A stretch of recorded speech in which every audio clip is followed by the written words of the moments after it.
this video, we are gonna study about the social condition of the people of Indus Valley. Social status, Samajik Avastha.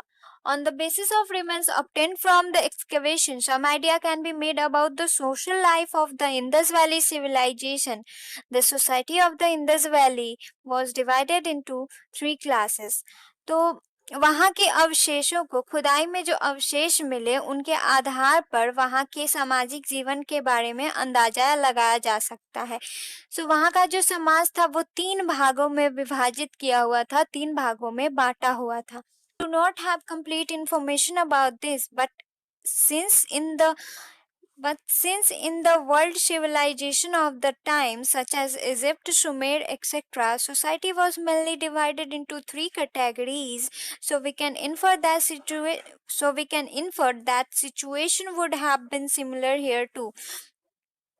तो हमें वहाँ के बारे में पूरी जानकारी तो नहीं है, लेकिन वहाँ के जो दूसरे सिविलाइजेशन थे इंडस वैली सिविलाइजेशन के अलावा, जैसे कि इजिप्ट हो गया, हिंदी में मिस्र बोलते हैं इजिप्ट को, और फिर सुमेर हो गया।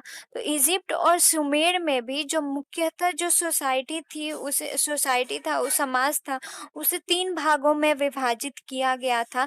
सो यहाँ से ये अंदाजा लगाया जा सकता है कि इंडस वैली सिविलाइजेशन की स्थिति भी ऐसी ही रही होगी। यहाँ का भी जो समाज होगा उसे तीन भागों में विभाजित किया गया होगा। इन द फर्स्ट क्लास, अब देखते हैं कि किस क्लास में कौन से लोग आते थे। तो so in the first class there will be ruling class like warriors, पुरोहित्स एक्सेट्रा। तो जो पहला क्लास था वो शासक वर्ग था, जो पहला वर्ग था वो शासक वर्ग था। तो इसमें कौन आ गए? वॉरियर्स आ गए, योद्धा हो गए, पुरोहित हो गए। ये लोग फर्स्ट क्लास यानी कि पहले वर्ग में आते थे। In the second class there must have been merchant, clerks and other labourers. So जो दूसरा वर्ग था उसमें है व्यापारी, लिपिक और दूसरे कुशल कारीगर आ गए दूसरे वर्ग में। और जो तीसरा वर्ग था वो there would have been farmers and other labourers in the third category. और जो थर्ड कैटेगरी है, तीसरा वर्ग है, इसमें फार्मर्स किसान आ गए और दूसरे काम करने वाले लोग थर्ड कैटेगरी में आ गए। पहला वर्ग शासक वर्ग था, दूसरा जो हो गया वो व्यापारी, लिपिक थे, और तीसरा वर्ग जो था उसमें किसान और दूसरे काम करने वाले लोग आते थे। Looking at the remains of the two houses, it seems as if there were only two classes in the Indus society, but being middle class is sure in any civilization, so it must also have been. So दो घरों के जो अवशेष है उन्हें देख के ऐसा लगता है कि सिंधु घाटी की सभ्यता में सिर्फ दो ही वर्ग थे, लेकिन किसी भी वर्ग में, किसी भी सभ्यता में एक मध्यम वर्ग का होना निश्चित है। सो इसलिए मध्यम वर्ग भी होगा, मध्यम वर्ग भी जरूर ही इंडस वैली सिविलाइजेशन में भी रहा होगा। The unit of the society may have been the family, but this system was unitary or combined. This information is not available. समाज की जो इकाई है वो परिवार ही रही होगी, लेकिन यह व्यवस्था एकात्मक थी या संयुक्त थी, इसकी जानकारी नहीं है। The family was patriarchal or matriarchal. It is difficult to say, although some scholars consider it matriarchal. परिवार पितृसत्तात्मक थी या फिर मातृसत्तात्मक थी, यह कहना कठिन है, लेकिन कुछ विद्वानों का कहना है कि जो सिंधु घाटी सभ्यता के जो परिवार थे वो मातृसत्तात्मक थे।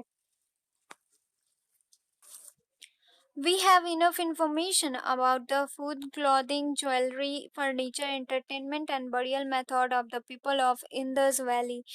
सिंधु घाटी के निवासियों के खान पान, वस्त्र, आभूषण, फर्नीचर, आमोद प्रमोद के साधन यानी कि मनोरंजन के साधन एवं और अंत्योष्टि क्रिया के विषय में हमें पर्याप्त जानकारी है।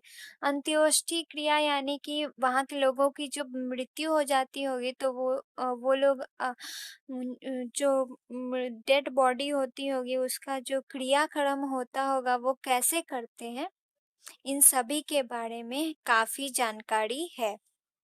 Here the residents used to eat both vegetarian and non-vegetarian. यहाँ के जो निवासी थे वो शामिश और निरामिष दोनों प्रकार के भोजन करते थे, मतलब शाकाहारी भोजन भी करते थे और मांसाहारी, शाकाहारी भी थे और मांसाहारी भी थे। Rice, wheat, barley and dates were used as a staple food. और उन लोगों का जो मुख्य भोजन था वो था चावल, जौ, गेहूं और खजूर। Milk, vegetable, meat and fish were also used. दूध, सब्जी, फल, मांस, मछली का भी प्रयोग होता था।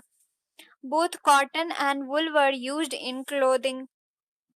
सूती और ऊनी दोनों तरह के कपड़ों का प्रयोग, दोनों तरह के वस्त्रों का प्रयोग किया जाता था। Both men and women were fond of jewelry. Their main ornaments were of this type: ring, necklace, earring, girdle, etc. Gold, silver, precious stones were used to make jewelry. तो वहाँ के जो जेंट्स और लेडीज दोनों आभूषण के शौकीन होते थे, मतलब वहाँ के जेंट्स भी ज्वेलरीज पहना करते थे और लेडीज भी ज्वेलरी पहना करती थी।